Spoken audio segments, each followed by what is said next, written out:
Olá, tudo bem?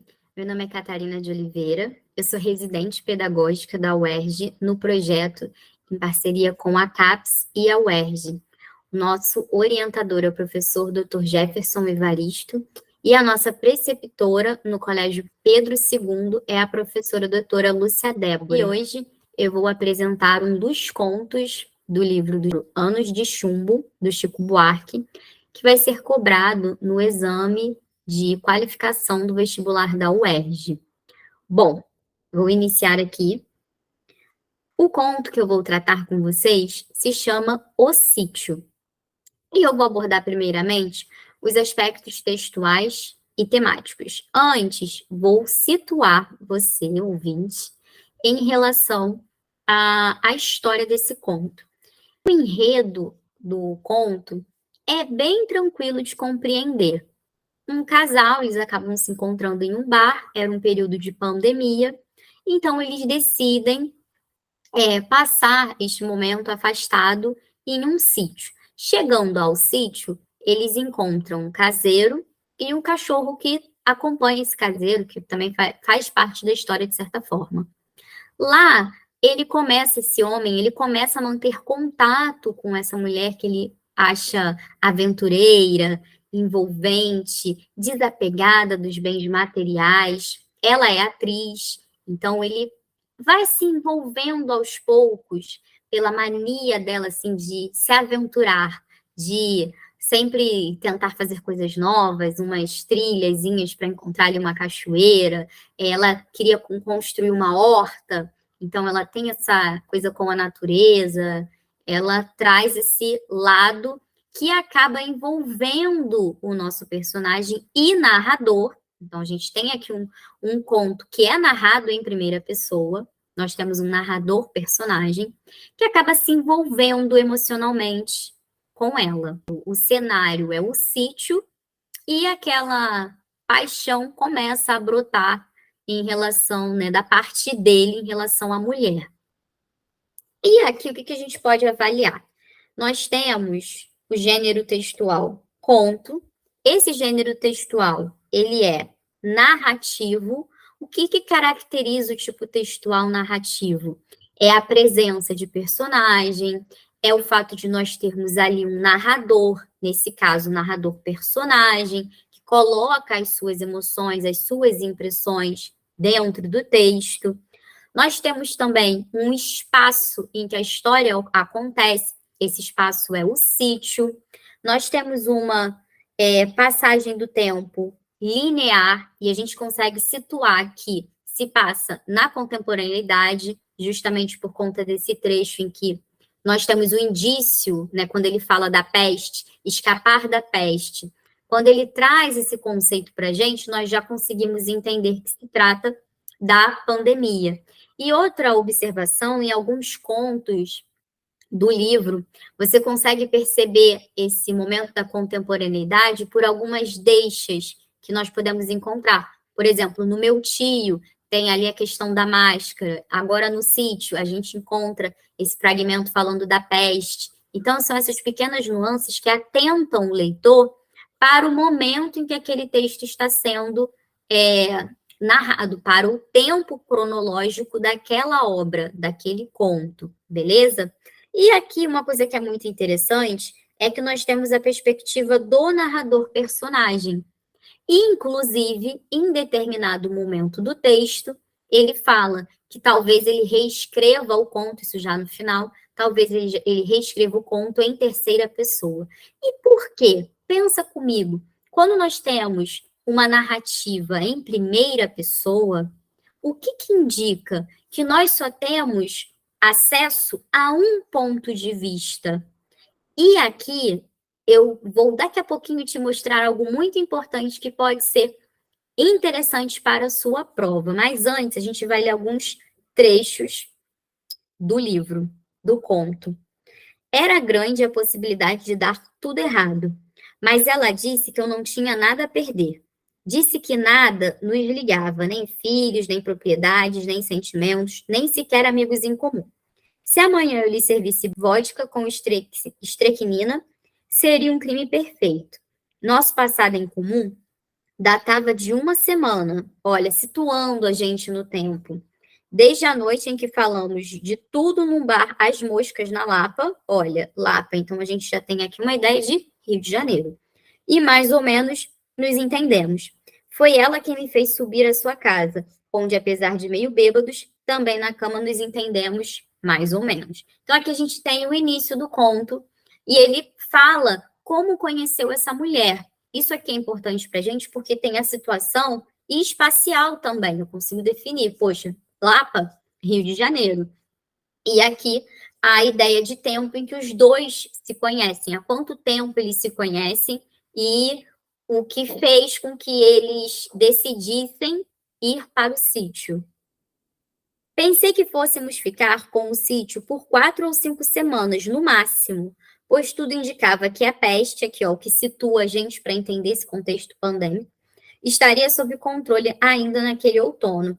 Fora que viver a dois por um tempo mais longo, para um solteirão citadino como eu, soava tão aventuroso quanto me embrenhar na selva escura. Então ele bota aqui, ó, essa ideia de solteirão, aquele homem que é a ideia do homem que não se enxerga dentro de um relacionamento. Pois é, depois, mais à frente, a gente percebe que ele acaba se apaixonando por ela, chega a pensar em ter filhos. Olha como que foi esse entrelaçamento entre os dois. E eu vou ter que dar spoiler daqui a pouquinho, né, gente? Tomo coragem para lhe confessar que nunca me senti tão amado. E perceba também, olha, eu tomo coragem, olha a primeira pessoa aí. Eu tomo coragem para confessar que nunca me senti, ou seja, eu me senti tão amado, nem amei de verdade uma mulher a ponto de querer casar e ter filhos. Olha aqui o grau de envolvimento que a gente pode abordar. E a marca da primeira pessoa, bem forte. Acho que tenho lágrimas quando olho para ela, que já se voltou para o outro lado, semi-adormecida. Passo por cima dela para apagar seu abajur. Dou-lhe um beijo nos cabelos e não tardo a pegar no sono também. Aí aqui começa a ficar triste. Acordo no escuro com a boca seca, abro os braços na cama, escancaro as pernas e não a alcanço. Desço a escada, saio ao jardim com a lanterna e vou direto aos fundos da casa, onde o carro dela não está. Então, ela foi embora. E ele ficou ali apaixonado.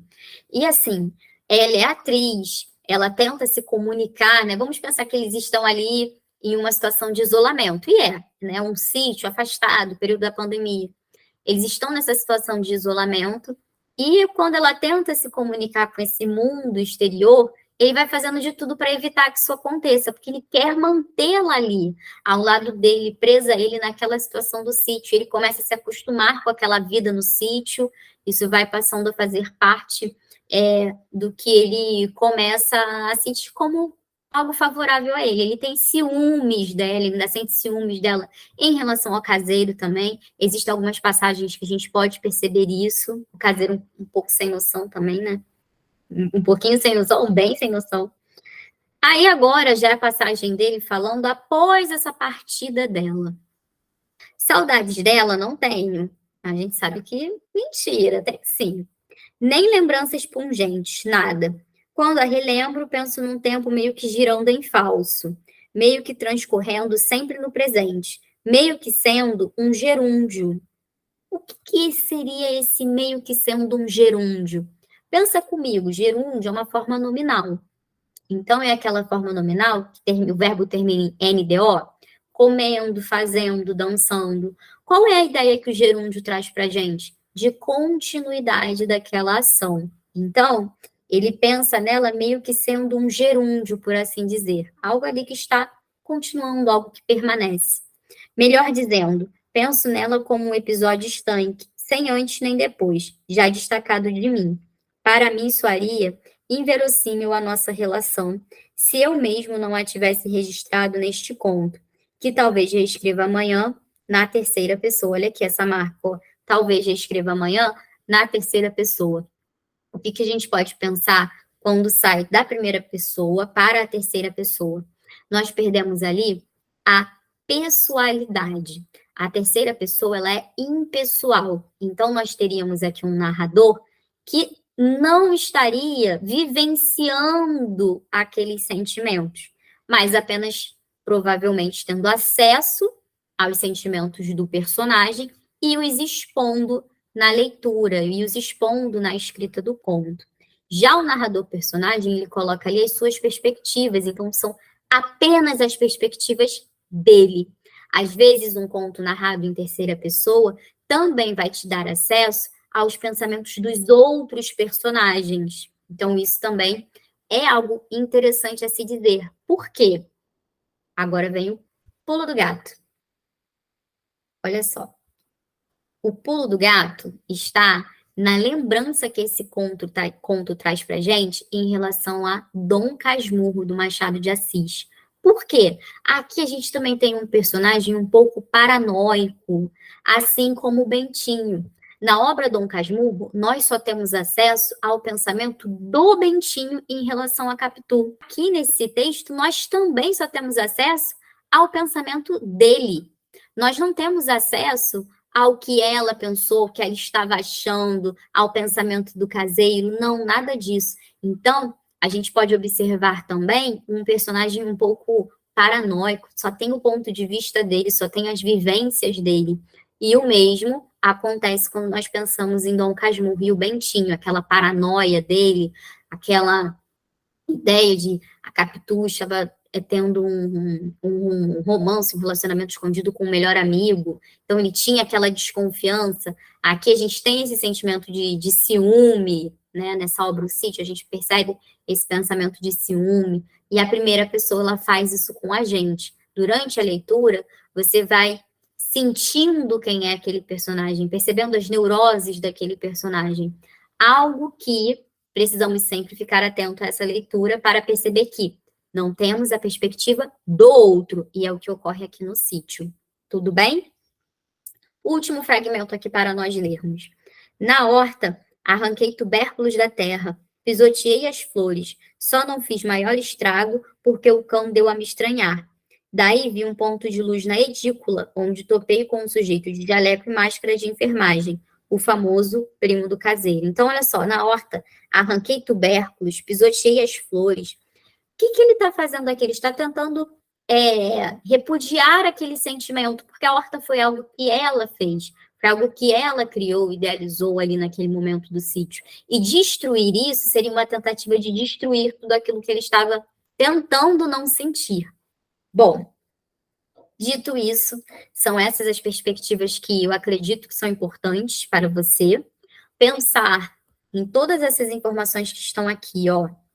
Gênero textual, o conto, é um texto narrativo, então, e é um texto narrativo com essa perspectiva do narrador-personagem, porque ele é narrado em primeira pessoa do discurso. O que isso significa? Que nós só temos acesso aos pensamentos dele, nós não sabemos como ela se sentia, não temos acesso aos pensamentos do caseiro, apenas as reflexões que ele traz sobre esse caseiro. Será que ele também não delirava um pouco por achar que o caseiro ficava encantado com ela, que ela era de fato a mulher mais bonita que o caseiro já viu? Será que isso faz parte mesmo? Será que isso aconteceu? Sempre que nós temos essa narrativa em primeira pessoa, a gente precisa ficar atento a esses detalhes, beleza? E esse tempo linear em que a história se passa, esse detalhe, né, aqui a respeito da peste, para nos situarmos em algo que é contemporâneo, também é um outro elemento importante para que você fique atento. É isso, eu espero que você goste e ajude a compartilhar os nossos vídeos, porque isso é muito importante para que o projeto da CAPES, em relação à residência pedagógica e parceria com o UERJ Pedro II, permaneça. Um abraço e até a próxima. Tchau, tchau.